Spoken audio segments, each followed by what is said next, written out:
Hello বন্ধুরা, আসসালামু আলাইকুম। আশা করি আপনারা সবাই ভালো আছেন।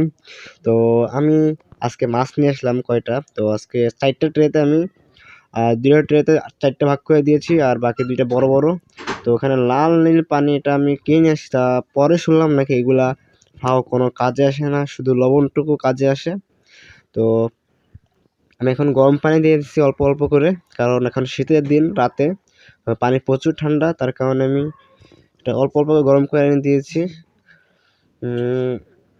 তো টেস্ট করে নিয়েছিলাম যে পানি বেশি গরম হয়েছে কিনা। তো এখন কালার পানিগুলো দিয়ে দেবো এখন।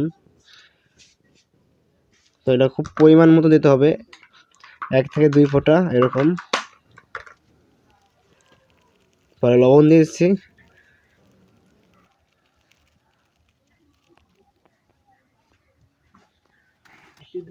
এখন সব মাছগুলা ছেড়ে দিব। তো এটা প্লাটি, সরি এটা মলি।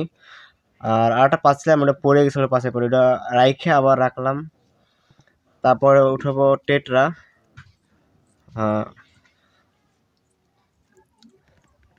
তারপরে আপনার গোলফিশ,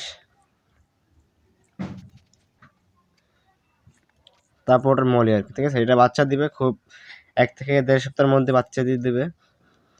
তো আগের জোড়া যেগুলো দিচ্ছিল ওগুলো বাচ্চা দিচ্ছিল, ফার্স্টে যেটা দিচ্ছিল 17টা, আর পরেরটা দিচ্ছিল 40টা। 3টা চাপ লেগে কোনো মরে গেছে, ঠিক আছে। তো বাচ্চাগুলো আলাদা করেছে, বাচ্চাগুলো এখন ছাড়ি নাই, তো এখন ছাড়বো এইসব বাচ্চা।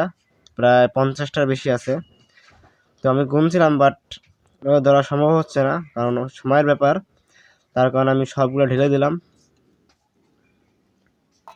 তো আমার এই মাছের সেট আপ। তো আজকে ভিডিও খুব তাড়াতাড়ি শেষ করে দিলাম, কারণ সবাই সময় ধরে ভিডিও দেখতে পারে না। তো কারো কোনো কোশ্চেন থাকলে আমাকে বলতে পারেন, তো আমি বলে দেওয়ার চেষ্টা করবো। আসসালামু আলাইকুম।